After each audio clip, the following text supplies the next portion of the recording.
Now it says at the top of the screen, it says stop recording. And it also has a clock going. That's what I see at the top left-hand corner. Okay. Do you see a red circle which says recording, and then it's now 18, 19 seconds, and then it says stop recording, so you can click on stop recording. You might have a different Skype than I do. Yeah, there's a hint that said you are recording the call. Okay. Good. So, now go ahead and ask your question. Yeah. The document, the central self, talk about that deeper inside the mind, in the mind of the people, there's some instinctual desire that need to be tamed. I just wonder where's the source of this instinctual desire? Okay. I will talk about it as best I can. What I have learned comes from biology and evolutionary science and just reflecting upon what's happened with humans over time. That we came from a particular group of animals that were called mammals. And one of the qualities of mammals is that they give live birth. Then they take care of their young. They also are breathing animals. All right. Now, there's a higher group of mammals that are higher than that are called primates. Primates are that group of animals like gorillas and monkeys and iguanas and all kinds of groups like that. You could go so far as to even include monkeys. All right, so we're in part of that. We are human, but we are animals. We have a reptilian part of the mind. In other words, as the various species grew and changed, before there were mammals, there were reptiles. Before reptiles, there were fish. We have a very much of a reptilian brain that's in the back. That reptilian brain has many functions to do. One of them is to keep the heart beating. The other one is to keep the lungs moving, to keep the chest running, to keep the breathing going. That's located in the back. Also, this what we call reptilian brain has all the same functions that a reptile would have, like an alligator. Alligators can swim. They have legs to crawl with. They've got eyes. They can see, which means that all of the senses, and especially the body, through the spinal cord, come up to and connect into this reptilian part of the brain, to where the mammalian part of the brain is more kind of in the middle, without this frontal lobe cortex that we call human. And that the real issue is that most people live in their reptilian brain. They make it do all of the work. We live instinctually. We don't think our way through things. So let's talk about instincts and what we do instinctually. One of the things that we do instinctually is to try to preserve the organism, to try to keep it alive. This is primary programming. It's built right into our DNA. Okay, which means that there's a part of the mind that stays alert because out of the deep past was dangerous. We lived in a jungle. Everything was dangerous. They call it a dog-eat-dog world, only everything ate everything else. Life was short if you were not sharp.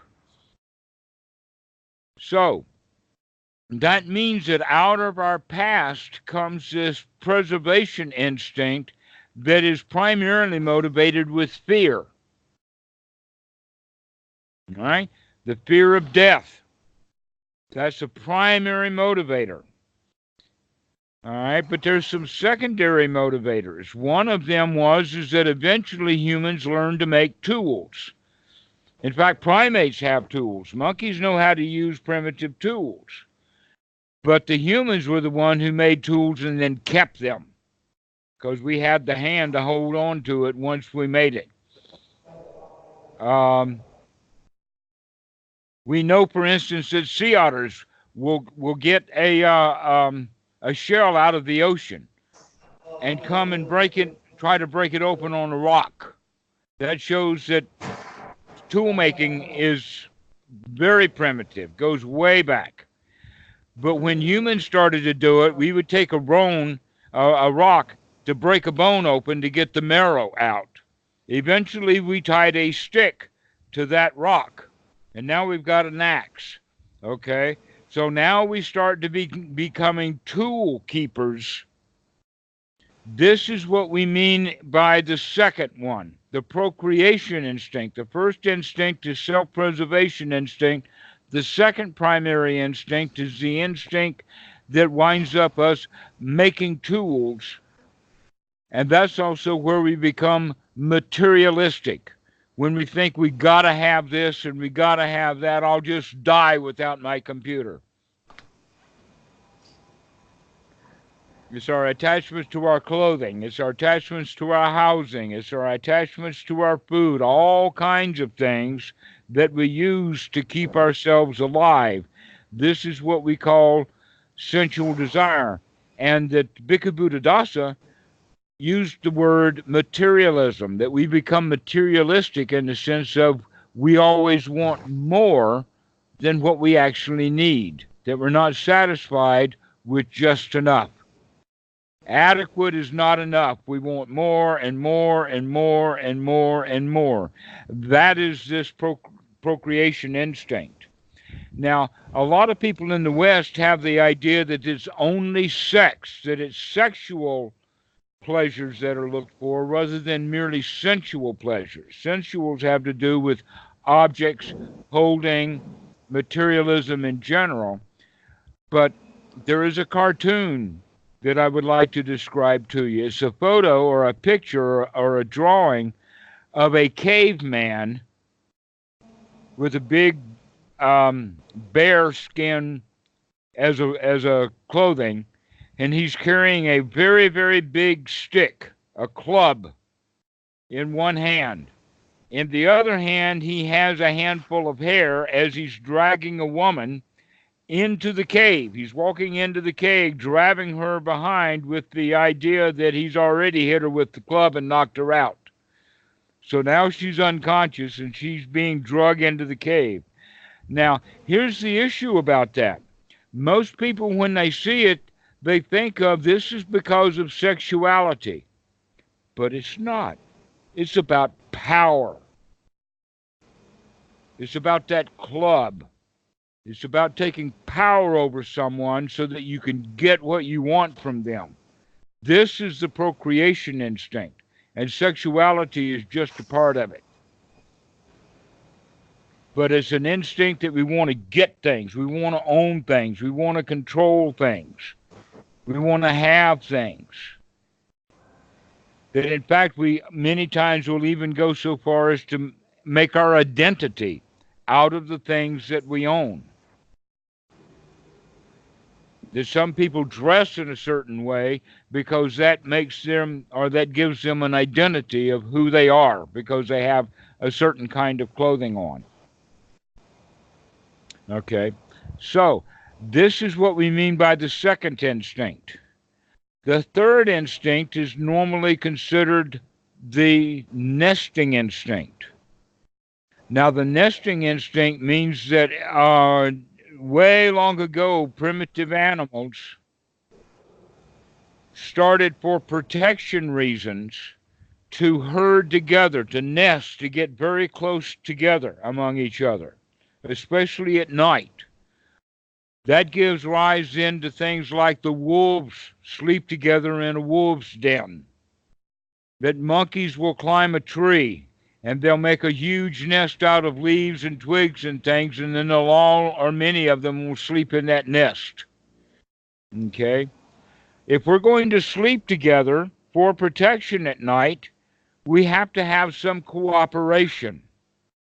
If everybody is very separate, we can all go live our own lives the way that we want to, but if we want to nest together at night, we have to learn to cooperate.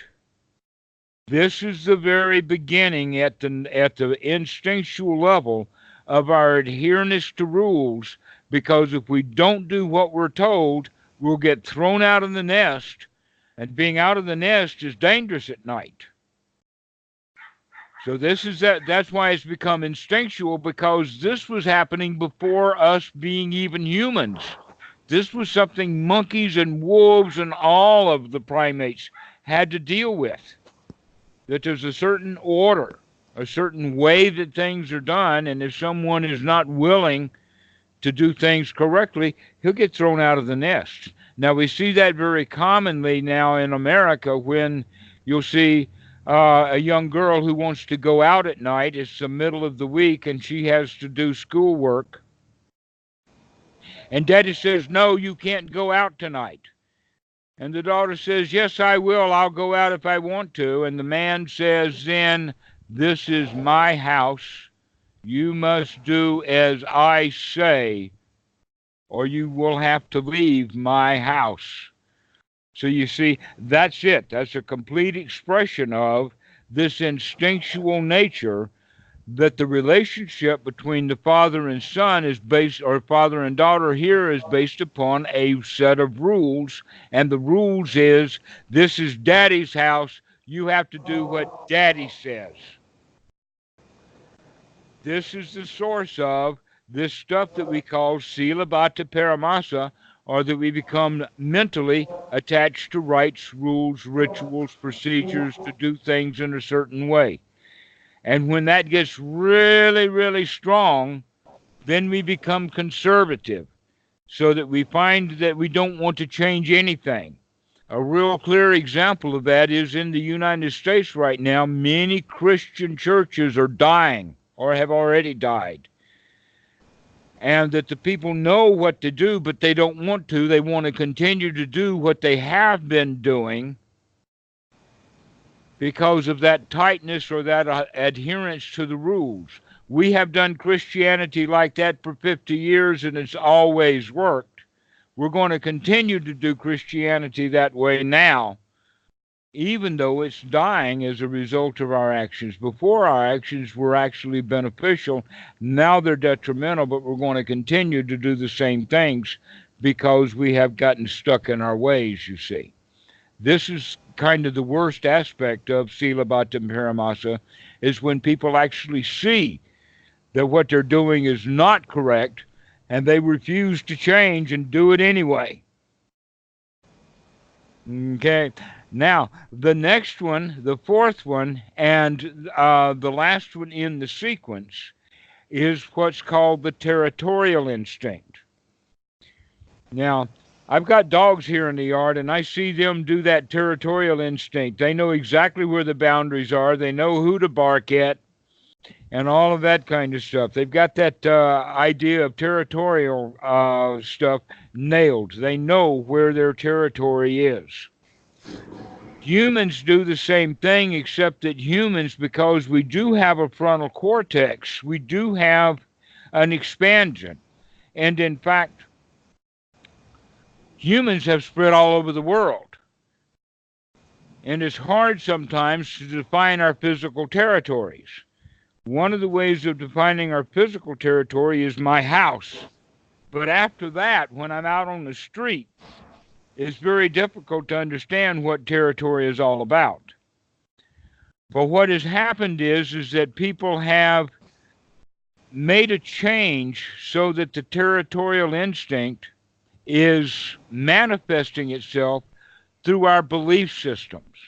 In the old days, our territory defined us who we were because it kept us in our tribe. Now our tribalism has not got territory, actual physical boundaries, but it does have the territorial boundaries of ideas. So those ideas then become our territory. Let me give you a few examples of that. I am Christian. I am Jewish. I am Muslim. I am Buddhist. I am American. I am Chinese. I am Indian. So you see that we take on these identities, and by taking on these identities, we create the boundaries of these entities. One of the important qualities of these boundaries is that they often have a symbol, a sign, an icon, and we most normally think of that as a flag. So the Chinese, they have a flag. The Americans, they have a flag. Thailand has a flag. I bet you don't know that one. India has a flag. All of these countries have a flag, but so do the religions. Even the Buddhists have a flag. Christians have a flag, but it's got a cross on it. Islam has a flag. They've got several, in fact. Every one of them have a crescent and a star on it. You know the symbols that I'm talking about. Okay, so these symbols represent organizations, and those organizations become our territory and our identity. And I bet you didn't even know that people doing that comes right out of instincts. It comes from our deep past. It comes right out of the territorial instinct that wolves and dogs have. So we have these four instincts, and the Buddha actually labels them as such, and he calls them the four modes of clinging. These are the ways that we cling. We cling to ourself and our identity of self. We cling to our materialism and our identity through our materialism. We cling to our rules and set of ways of doing things, and we identify ourselves in the ways that we do things. And we identify with our organizations and ideas and belief systems, and we identify with those, and we become those belief systems. We become that territory. Now, the good news is that there are only four modes of clinging. There's only these four. There's not thousands of them that we have to deal with. We've only got four modes to deal with. And the first two we're already dealing with. What are those first two? The first one is the underlying understanding that there is no permanent self. That I know that I'm going to die. I know it without a doubt, without a shred of a doubt. And the things that I have done through Buddhism includes going to, I think, I haven't actually counted them up, but in my recollection, it seems that I've gone to about 200 funerals. Every Asian that died in the United States, they had monks come to do the funerals. So I've done funerals all over the United States. And one of the things is for sure, and that was that everybody who had a funeral was dead. Dead. Everybody died. No one survives. Everybody dies. That's hard for us to fathom. But eventually it sinks in that we're temporary. We're not going to last. But we still have this thing that's a self-preservation instinct that says its job is to keep you alive as best it can. That's the job of the self-preservation instinct. And someday, that self-preservation instinct will not be able to fulfill its task. Someday in the future, it's going to fail its task, and we're all going to die, one after the other, each one in his own time and each one in his own way. The joy is that we've got a choice about how that's going to happen. You can either be afraid and miserable, clinging to life, or you can smile and you can say, "Come get me, dude." But that takes some wisdom. We have to figure out how to do it. But that's the self-preservation instinct. But we already know that you're not permanent, that we have to deal with this issue about fear of death. And there are many things that we can do to deal with this fear of death, but this is only one of four modes of clinging to the self. Also clinging from this self that brings fear, it also brings on conceit. Conceit means, the Pali word, by the way, is mana, that we compare ourselves to others. We try to put ourselves in a hierarchy or try to fit in a certain way. But all of that is based upon a self. When we give up the idea of self, then we can give up the idea of competing with other people and just be friends and cooperate with them rather than competing with them. Boy, wouldn't it be nice if the U.S. and the Chinese governments would cooperate with each other all the time instead of continuously doing about half of each one. Half the time they're cooperating and half the time they're really competing with each other. So that's a lot of what we need to do then, is to learn to cooperate, to get along, to be friends, not enemies. Why? Because there's nothing to be afraid of.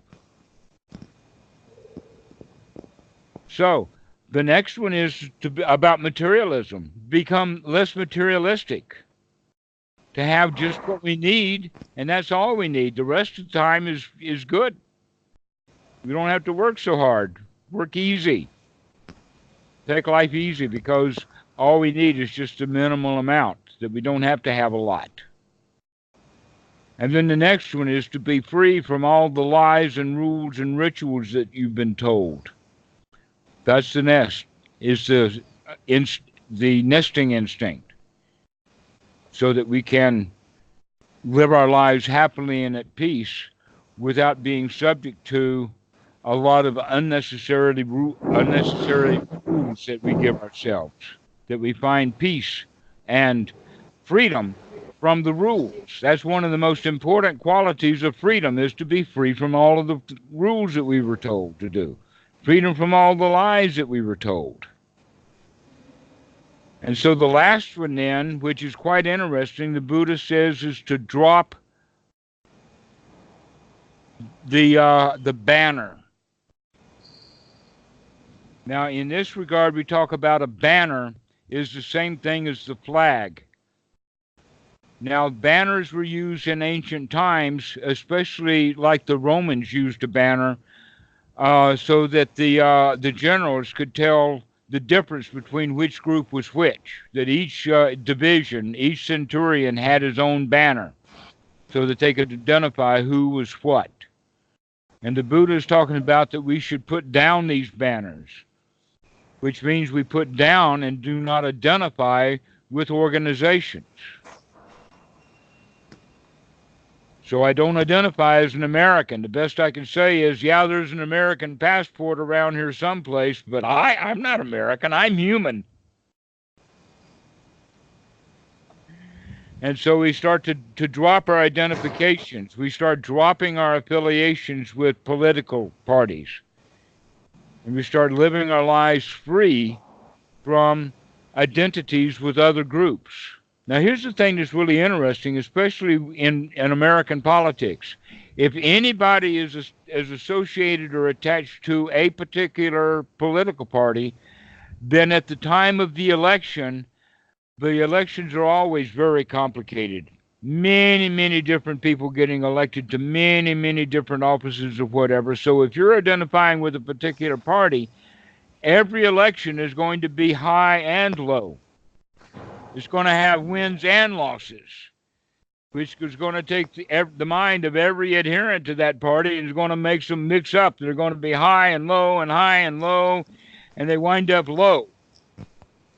But if they don't identify with any political party, then it doesn't matter to them at all who wins. Because no individual person can decide the outcome of those elections anyway. And so we become disinterested in elections. I think that's been part of the Buddhist, the part of the Chinese and possibly Buddhist culture for a lot longer, to where the American culture is to get in there and fight it out.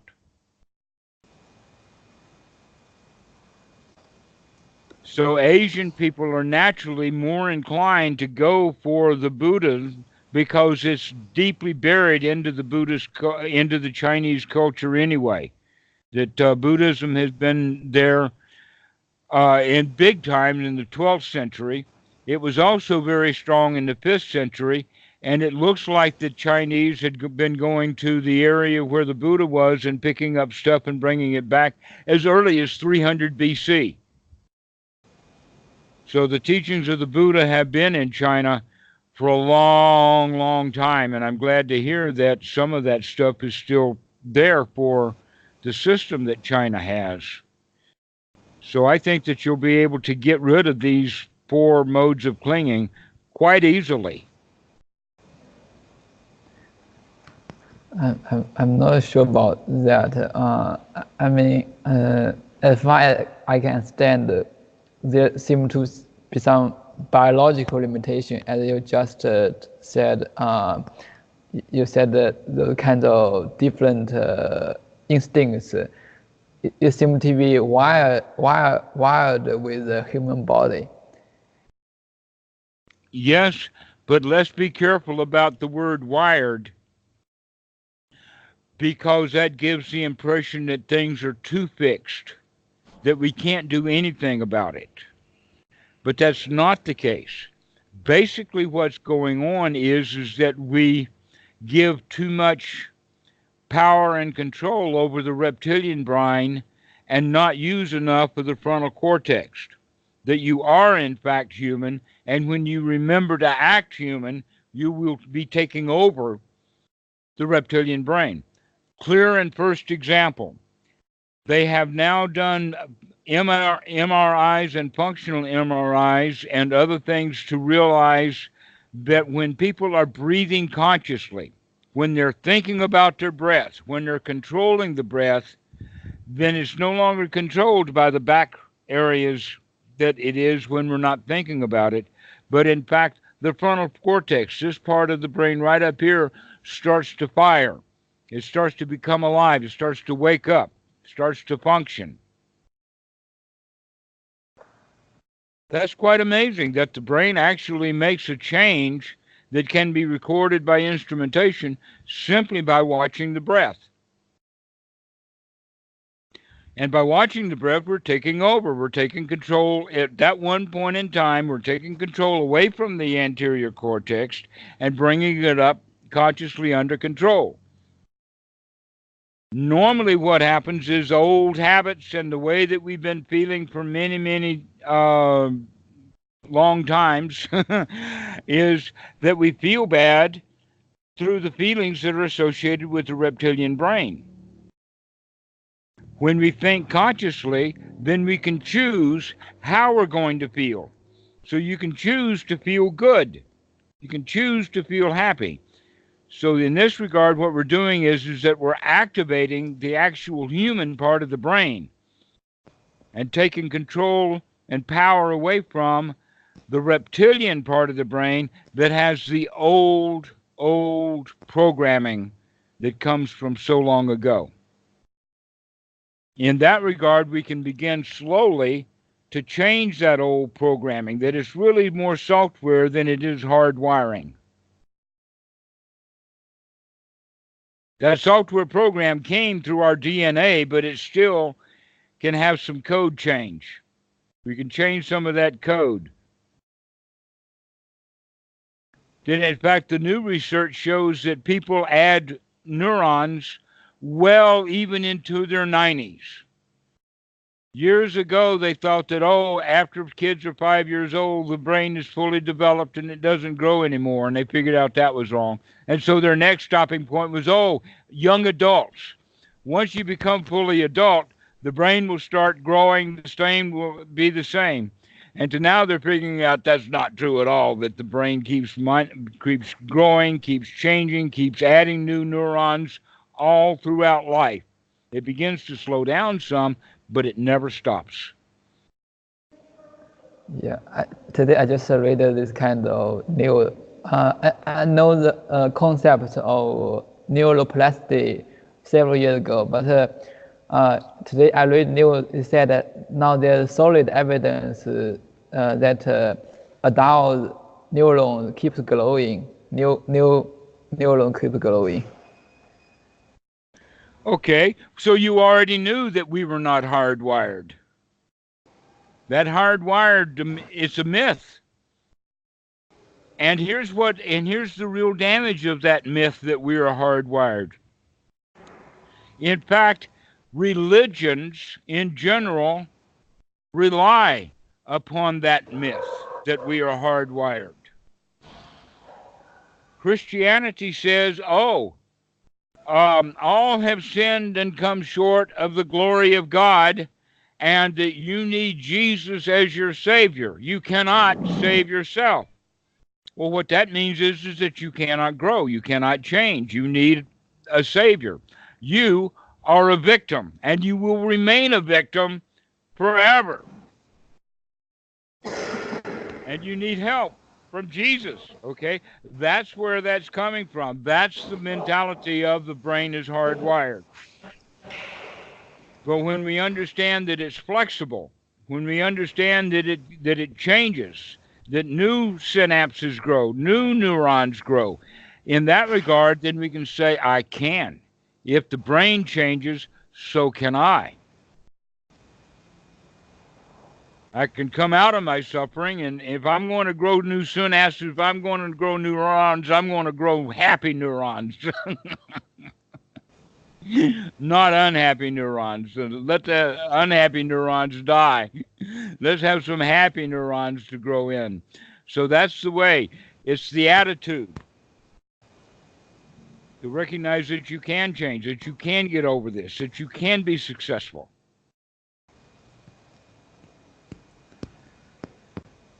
So today we have covered the whole idea of this second fetter of Silabhata Paramasa, and we also see that not only is a fetter to understanding the actual path and the way to practice, but it also is instinctual. That these first two fetters are actually quite instinctual. The third fetter is doubt, uncertainty, insecurity. The basis of it is fear, and the basis of that is also instinct. And so doubt is the third fetter. The first one, personality view. The second one, attachment to rites, rules, and rituals. And the third one is doubt. Now, here's the thing that's really beautiful about that when you eradicate doubt, what you're actually in this regard eradicating doubt of is how to live your life. In other words, the big deal, the big issue. Doubt about how to live. Why? Because we have now figured out how to live. How is that? We have knowledge and vision of what is and is not the path. That's the real turning point. This eradication of doubt is actually the eradication of knowledge, or not the eradication of, but it's the development of the actual deep knowledge and vision, the deep understanding of the path. In this regard, the Eightfold Noble Path, but it's the path of the Buddha, and that we know it without a doubt, and we know what is not the path.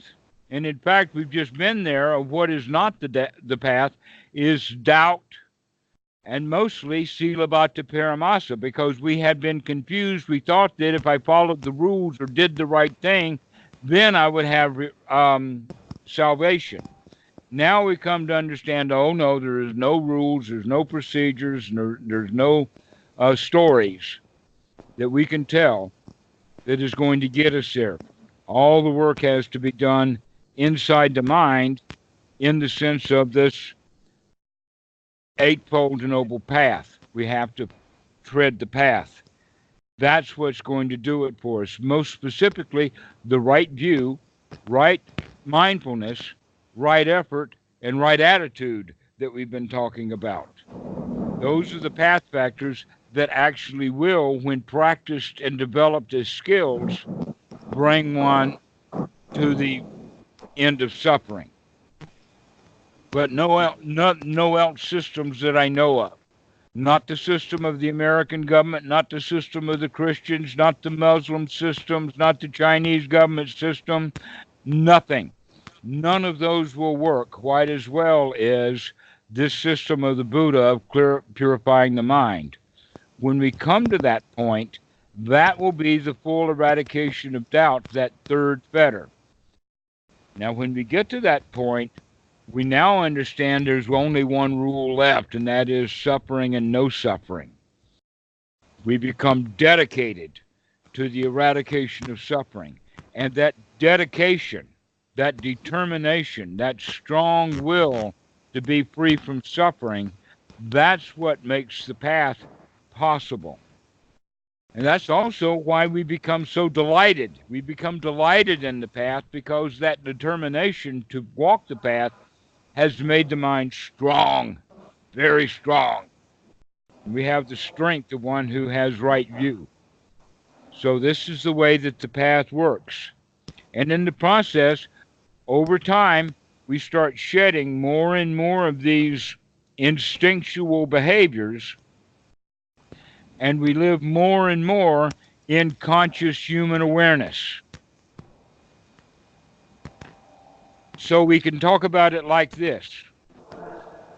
We could say that when we are children, we do everything instinctually, but when we're fully grown adults, then we're fully human. So the Buddhist path is the path of taking an infant or a child, mental child, and making them a full adult. Another way of thinking about it is that we are the reptilian brain, that we're actually uh, reptiles in the back part, but we're human up front. So basically, what that means is that we stop living like animals and start living like humans. So that's another analogy to put it, to taking the work out of this part of the brain and putting it up here where it belongs. Now, there's another way of thinking about it, and that is that not only does Buddhism, but many, many different traditions have good advice. There's a lot of good advice out there.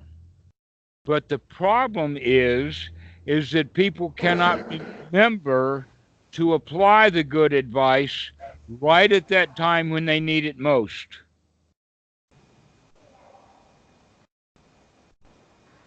What does that mean? The good advice then is the good information that we have up here, but we forget.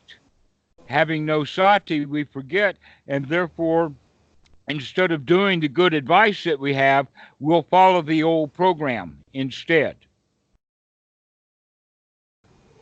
And so that's why sati is such an important skill to develop, is to remember to come out of the reptilian mind and come into the frontal cortex. And we can do that very easily and very quickly by bringing our breath conscious. That automatically starts to fire up that frontal cortex. So the breathing is actually quite essential as bringing it, is to waking up the mind, to wake up the mind to become here now. It's also very handy. I mean, it's really a useful tool, the breathing, because we're always breathing in the here now. And luckily enough, the back part of the brain will keep you breathing. Wouldn't it be bad if we had to breathe only consciously? And when we forgot the breath, we would stop and die. No, that doesn't happen. There is something back there that will pick up on the breathing and do it automatically. But our job should be, no, we're going to bring the breath forward. We're going to bring it into conscious awareness. We're going to use it to keep the mind focused and bright. But that takes a bit of effort. Once we remember to do it, now we have to take the effort to do it. And so when we develop right effort along with right mindfulness and right view and bring it in with joy, that becomes the right attitude. And these four things run in circle around each other. With right view coming first, right sati then is the one that has to be Johnny on the spot.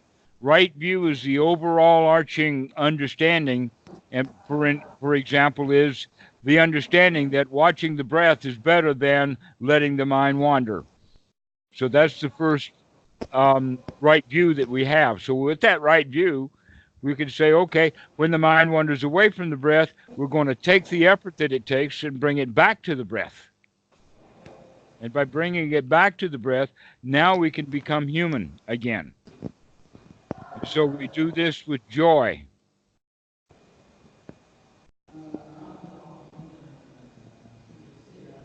So that's how we start to overcome that old programming, that old wiring, is we do it first with the breath. That's the first way to start changing that old program.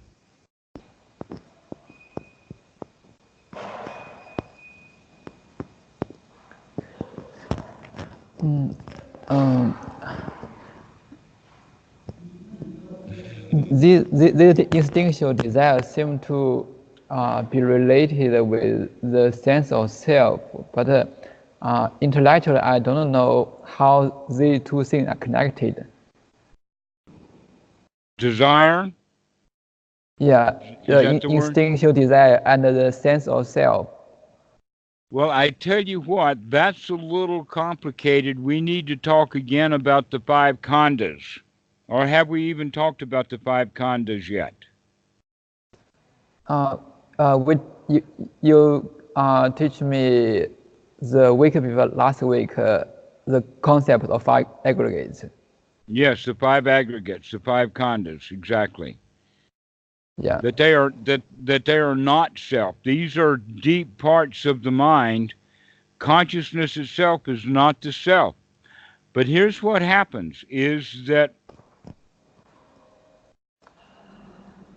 the way that the mind works, we eventually have contact with the object. Now that contact is actually a mental contact based upon the way that the five khandhas operate.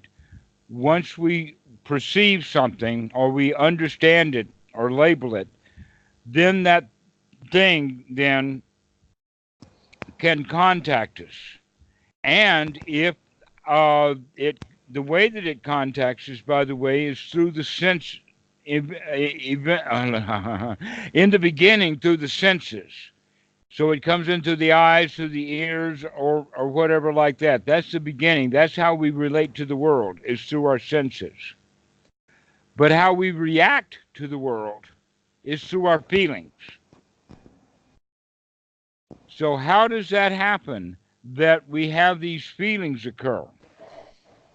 These feelings that come up or arise come out of the reptilian brain that is in mode of self-protection. So we might perceive something as dangerous to where it's not dangerous.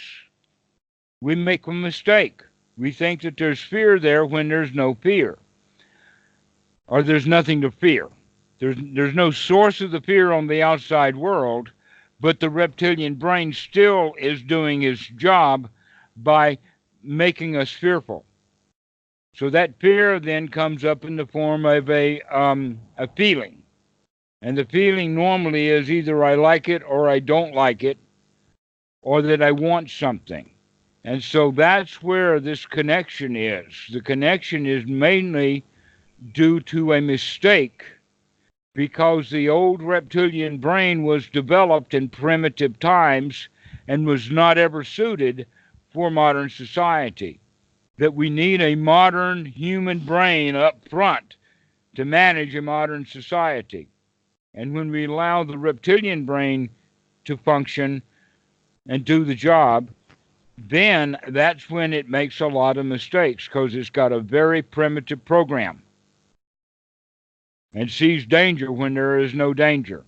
And then we react to danger when there's no danger, which means we get into arguments and fights with people over ideas because that comes out of the territorial instinct, you see. And so we say, no, this is my territory, I'm right. And so the fears are all coming up, and all of this is coming out of instinct.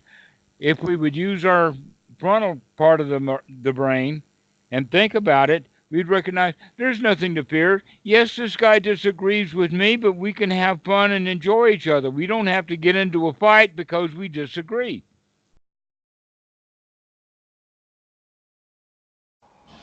So that's how the self-preservation instinct gets in the way of and makes us often unhappy when if we would think about what's going on, we would be okay.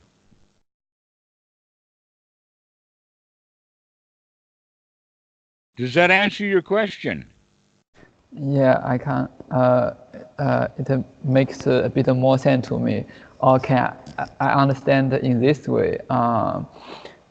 Somehow the mind thinks there's a self needed to be protected, so then he did all kinds of crazy things to protect this kind of self. Yes. And so it manifests as all kinds of different desires. Precisely so. So, and also the reptilian brain makes mistakes. An example is seeing something that's bright and shiny and beautiful. So the self then says, I want that. Really, it was only in the beginning a feeling, and the feeling was, I like it. But then that feeling erodes or deteriorates into, I like it, therefore I want it. And I've got to have it. That's where the greed comes in. It comes into play from the feeling of, I like it.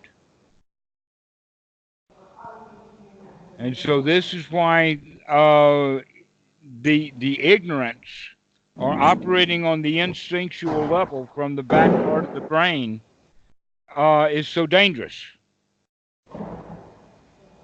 And that's what the source of suffering is because we're not watching what's going on. We forget to be here now to see what's happening, and therefore the old programming takes over, giving rise to feelings.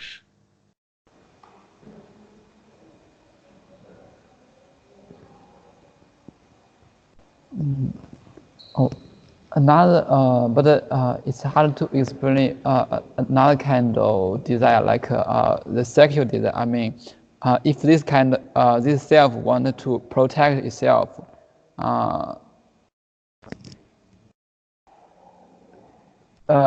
mean the attraction between male and female didn't fit in the this idea of self-preservation. Yes, male and female are different. We're differently wired, but that self-preservation instinct is very strong in both male and female. Also, the other instincts, the nesting instinct is slightly different for women, for male and female. And the procreation instinct is different. But all of them, all of the instincts have to do with safety and security. That's what it's all very much about. The question is, how can we feel safe and secure and satisfied? Because the reptilian brain doesn't do a very good job of that. We have to rely upon the frontal cortex to learn to do that. Because Okay, yeah, go ahead. If a male attracted to female or female attracted to male, they formed a kind of alliance, then they can feel safer. Yes, absolutely. That's in fact, you're defining the nuclear family. The nuclear family bonds together in order for self-protection of the group. So it's kind of collective self-preservation instinct that works to guard for the safety of the whole group. This is what we mean by the nesting instinct. I see.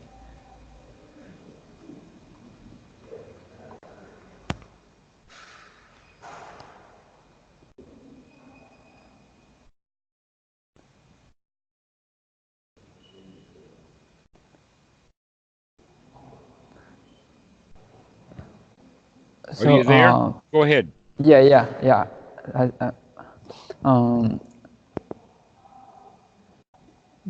because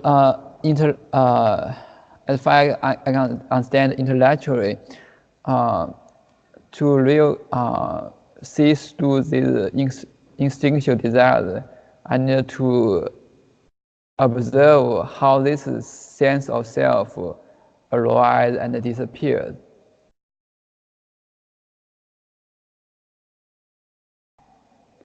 It's not there all the time. You're right. It arises and then it's not there.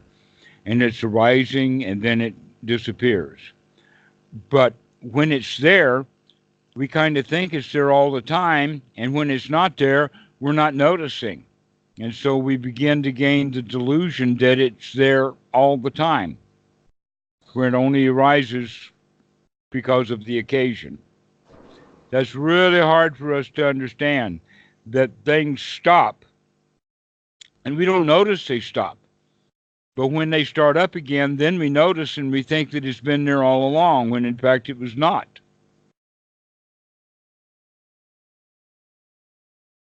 Yeah, so basically that's my general expression. Oh, sometime 2 weeks ago, when I said this sense of self, I felt this sense of self persist throughout the day. Sometimes when doing meditation, this is the you sense that there's a solid self. This solidness seem to dissolve. You sometimes you even can't find where your body is, or you can't find a localized self. Yes, it's actually excellent to go through those procedures for yourself to figure out really what's going on. Because sometimes there feels to be a self there, and then other times you can begin to recognize, oh, wait a minute, it's not always there, that it comes and goes. This is an important quality for us to begin to recognize, because that helps us understand that our normal personality view, I am, is wrong, that it only arises from time to time. That means that it's not permanent.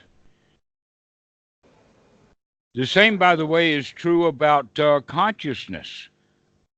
That in fact, the Hindus, part of the Hindu religion is that the self and consciousness are basically the same thing. And that's part of the belief in reincarnation. But the Buddha says, oh no, consciousness is dependently arisen, which means that sometimes it's there and sometimes it's not. And when it arises because there is a condition. It was conditioned to arise. There was a cause for consciousness to arise. And then he talks about consciousness being like fire, in the sense that fire is named by its fuel. So you'll have a grass fire, or a wood fire, or a gas fire, or a house fire, or a car fire, or a forest fire. So the fire is known by its fuel. I don't know about it in Chinese, but in Sanskrit and Pali and in English, it's consciousness, or fire is known by its fuel. So too is consciousness known by its fuel. In that sense, there is I consciousness, there is ear consciousness, there is nose consciousness, there is taste consciousness, there is touch consciousness, and then there's that number six, the one that's most difficult for people to understand, and that is mental. There's a mental consciousness. That mental consciousness is actually thought itself. And so we can pay attention to that internal sixth sense, or we can pay attention to the external five senses. If we're paying attention to the external five senses, then we're in the here now. If we're paying only attention to this internal sixth sense, then we're lost in thought. And most likely capable of going right into suffering, especially if our thoughts are about the past or about something we want, wanting things we don't have, planning for a future that'll never happen, and all of this other kind of stuff is what they call hindrances, and it's basically just letting the mind just contact and spin in thought,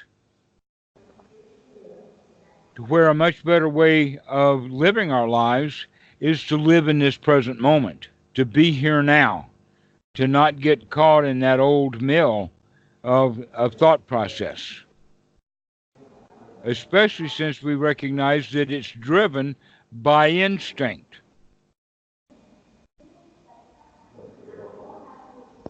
And so we begin to see, oh, it's better to be human and to be here now and to make our judgments based upon the wisdom of seeing what's happening in the moment, rather than relying upon old rules that we've stored up from the past.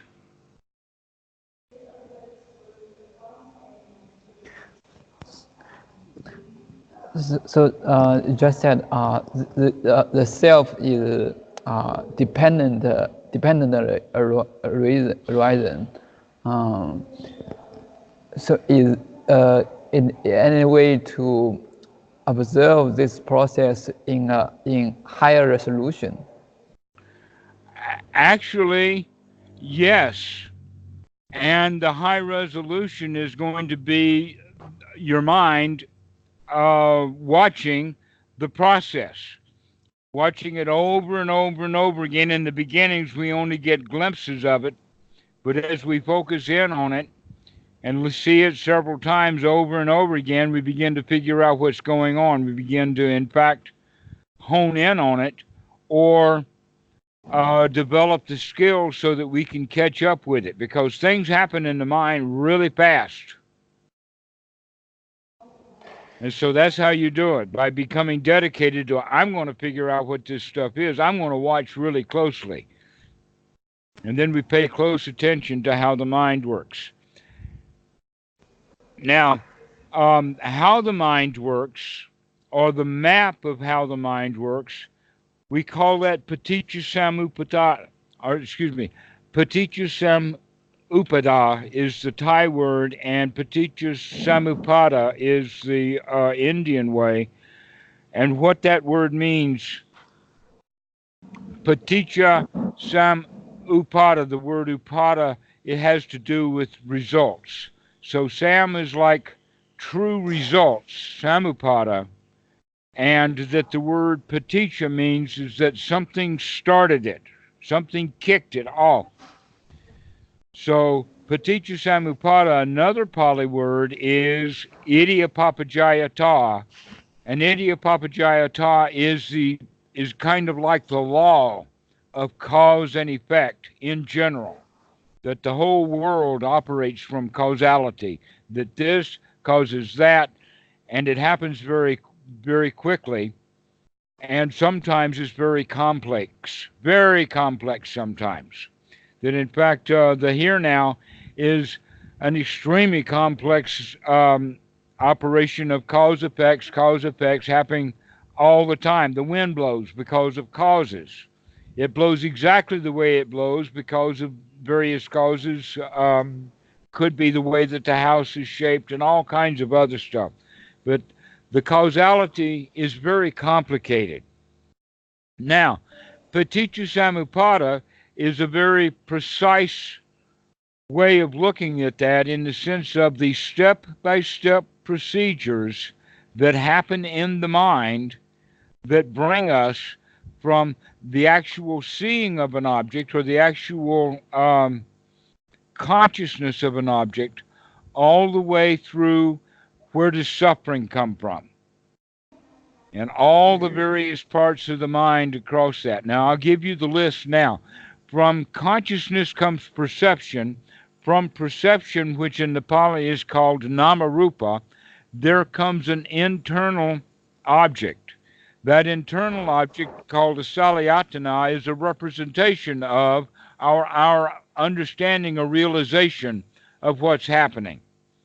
So we see on the outside and then we see it on the inside by recognition of what it is. It's that internal object that then we have as an experience.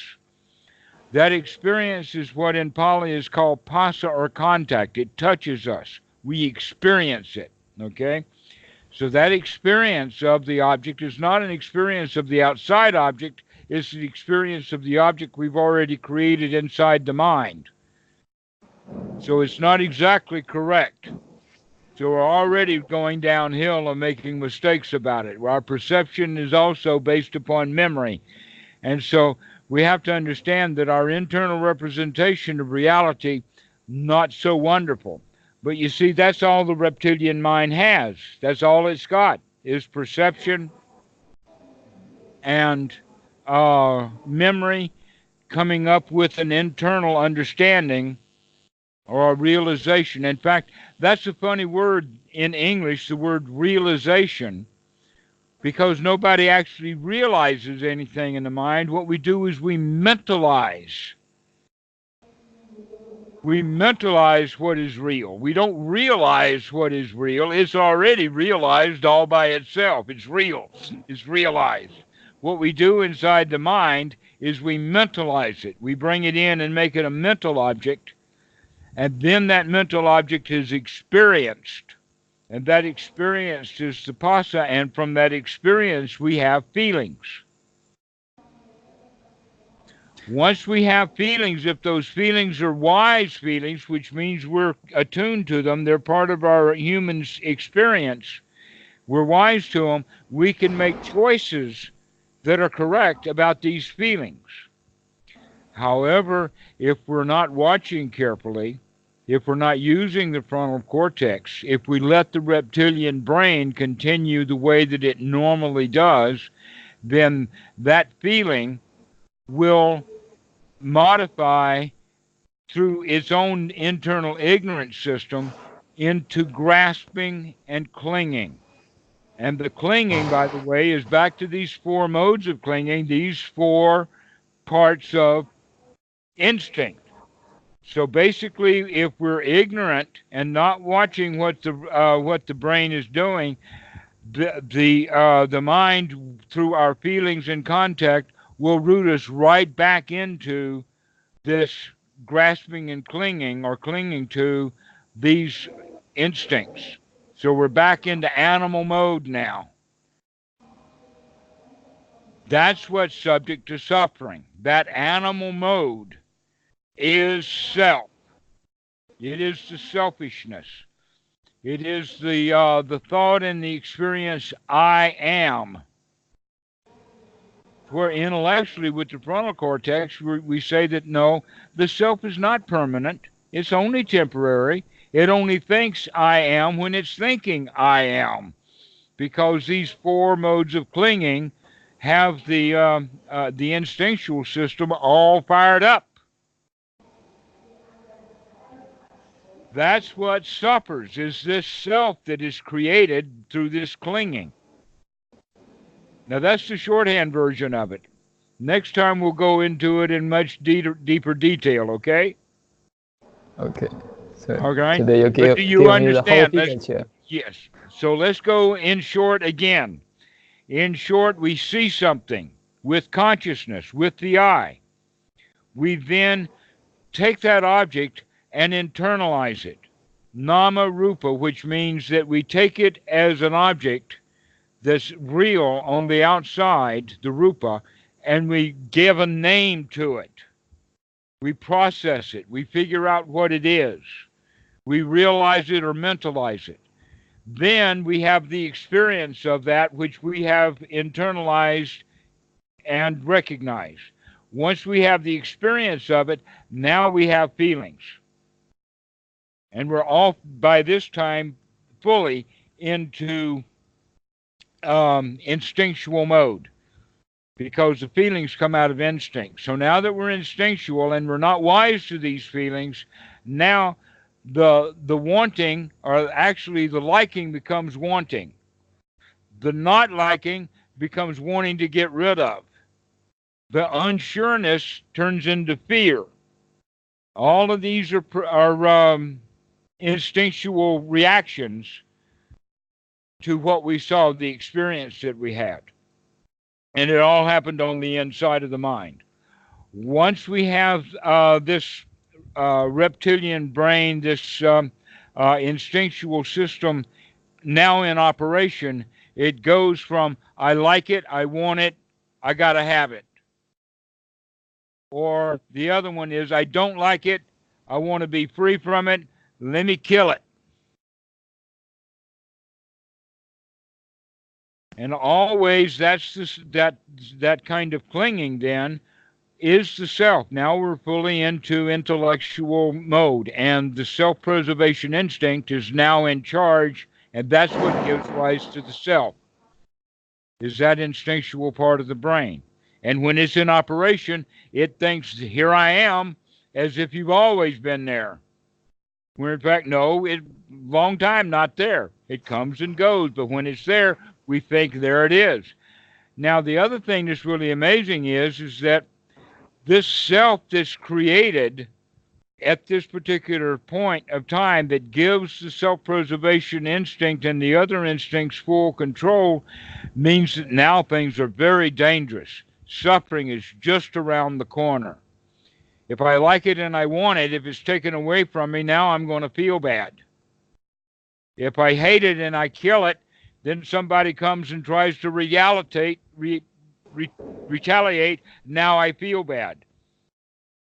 Because we're not using the human part of the mind, we're using not wisdom, we're using instinctual ways of doing things, and that's dangerous. It's blind, it's ignorant, it's stupid. And yet people do that because it is easier than it is to wake up and have the frontal cortex operating correctly.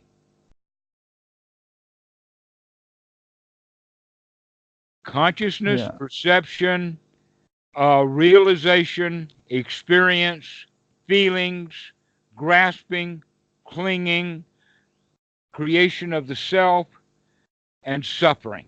That's the sequence of events. But these events happen very quickly, right? And it At happens least very quickly.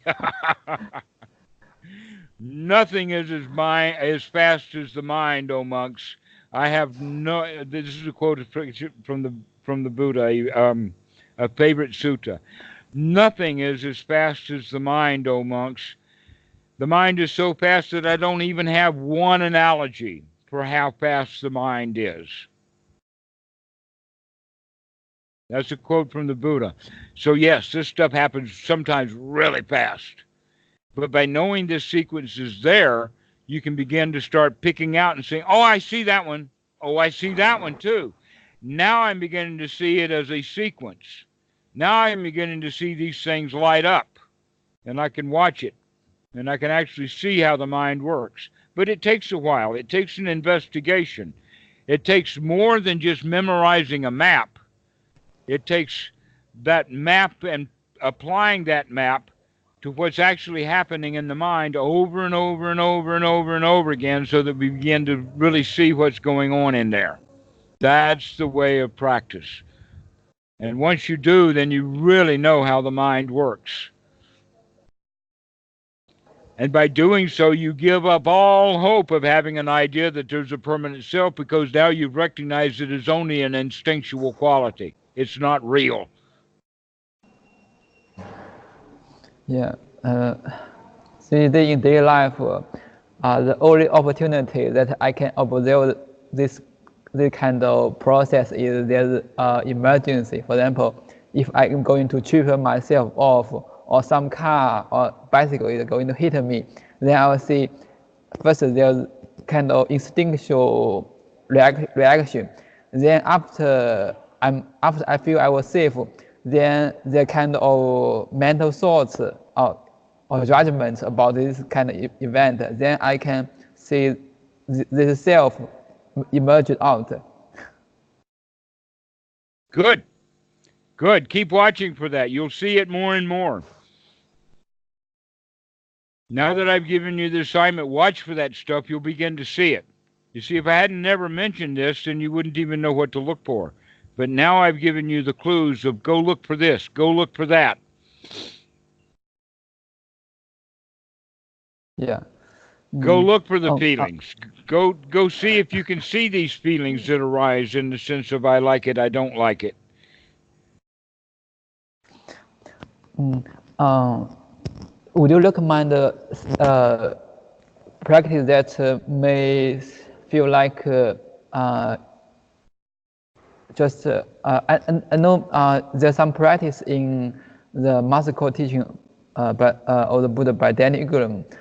He recognized such practice. For example, if my I don't know, my finger touch my nose.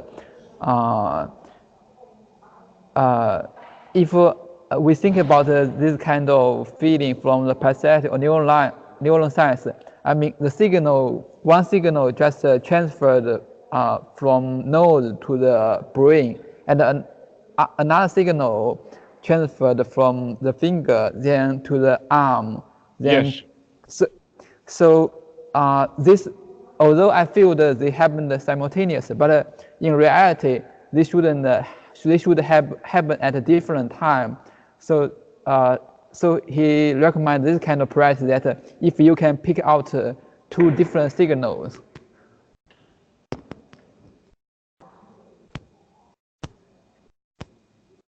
I'm not sure that that's going to be of great advantage that you can do that.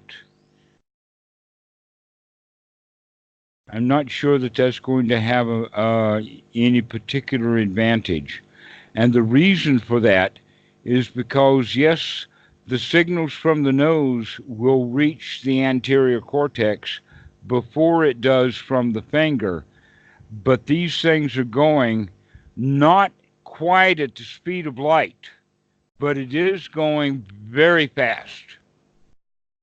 The speed of electrochemical, which I would say would be something at least over 75,000 miles per second. Very, very small time difference. So I would say that that would be not something for students to spend much time with when there's more things that are really valuable to work with. That the body is too small. If we could set that experiment up so that the body was really, really huge, like the size of the planet Earth, then it would be worthwhile for, let us say, the fingers of South America to touch the nose of Norway. But unfortunately, that's not going to be of much use to us. So I would say that particular exercise does not have much value, but I do say that being aware of the touch of the nose and the thumb are different. Just like when I'm touching two thumbs together, that each thumb can experience the other, but does the mind separate them so that I can feel the touch of one thumb differently than I feel the touch of the other thumb? So can you tell the difference between the touch of your nose and the touch of the finger? That would be an important thing. Not that you can tell the difference in the timing. The timing is not really there, but the distinction about the nose. Can you actually feel the nose? Can you actually feel the touch of the finger and distinguish between the two? because this is a very good technique to be able to use. Do it with the two thumbs like I'm doing here and other things like that. So that's what I would have to say about it. Yes, using the body for touching and things to help wake up the body, excellent technique, excellent tool. So, for phone practice, so you would still recommend doing this kind of body scanning instead of the exercise described. The technique is not so important as the outcome, and the outcome is that you know when the body feels. That if any anxiety comes into the chest, you know it's there. If any tightness comes into the throat, you know it's there. So that's the outcome of the practice. Whether you do it systematically or whether you scan in any particular way or whether you just sit kind of on a perch waiting to find any sensations there, any of those techniques will work. Okay. But the important thing is that when there is a feeling coming into the body, you know it. With the frontal cortex, we're up there with it, rather than letting it happen blindly or automatically out of the subconscious mind. Because my experience now is that I still cannot be sensitive enough to the body. I mean, for example, when I'm going to feel my feet, it just feel like maybe some vague block. I can't say, okay, I can pick out a very tiny spot and I can feel that. It just feel a vague block. Where in the body? I just use example of my foot. Your foot? Yeah. I can pick out the finger of the foot, but not very clearly. I could not separate one finger from another finger. Oh, you're saying that you can, with the toes of the foot, you don't have as good of sensitivity as you do with the fingers of the hand. Is that what you're saying? Yeah, because as far as I can understand about meditation, is that the same that a goal is I should have a higher resolution of the body, but still the body, I think it's not that very clear. I cannot see this sensation very clearly. It will be slow. The body will be slow to wake up. Remember that and I say remember that the important skill to be developed is sati, to remember to keep coming back to taking a look. That's the important thing, to remember, to investigate, to look closely. These are the important things. What you find, don't be too judgmental about, in the sense of, oh, the foot is not woken up as much as the hands. That's not really the important part. The important part is that you're looking at this and seeing it. And becoming, let us say, knowledgeable of your own body. And as you do become knowledgeable of your own body, that should bring satisfaction. Become satisfied that you can take a look at the body and see what it is. As opposed to what you were doing was saying, oh, well, I can feel my fingers, but I can't feel my toes. Oh, poor me. Don't do that. Much better way to do it is to recognize what is there and to keep looking. That's the skill to be developing, is to remember to keep looking. Yes, there's going to be differences between feet and hands. They really are different, and they're not going to feel the same. One of the things, by the way, that is practiced is to walk barefoot a lot. When I say a lot, I would say that in general I wear shoes less than 10 hours a month. That I'm around when I'm at the house here, I'm always barefoot. That's actually Thai style anyway. And it has to do, I know, with the air temperature on the outside. But in the tropics, we can get away with going almost all year long without wearing shoes, unless we go to town. When we go to town, we're expected to wear shoes.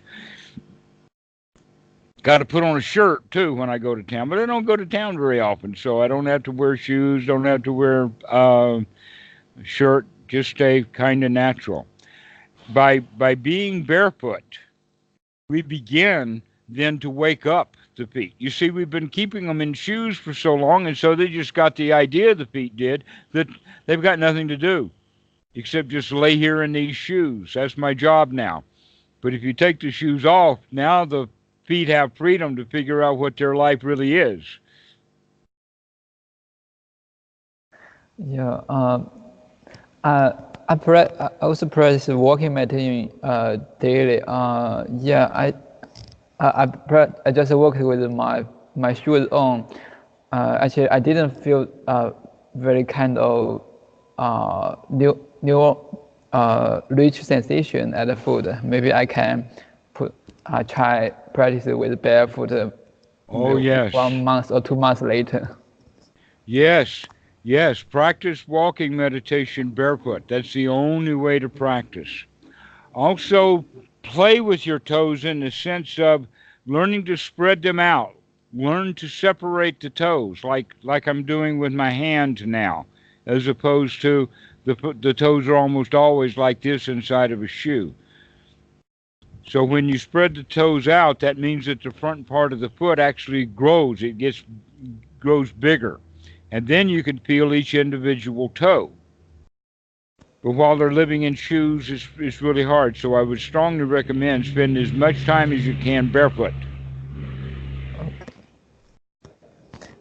When the weather gets warmer, I will practice with barefoot. Okay. Well, actually, just wearing socks, if you're wanting to protect your feet from the cold, then just wear socks and go around with socks on because that's much more freedom than the shoes are. Okay. Okay? That's a good idea. All right. Well, I've got another caller coming in, so I would like to finish our call. Do you have any more questions? No, I'll ask you if I have question next time. All right, great. Next time we will talk about Paticca Samuppada in full. We'll go from... Okay. Okay? All righty. Yeah. Remind me of that. P.S. for Okay. you next time. Thank you. Okay, bye-bye. Bye-bye.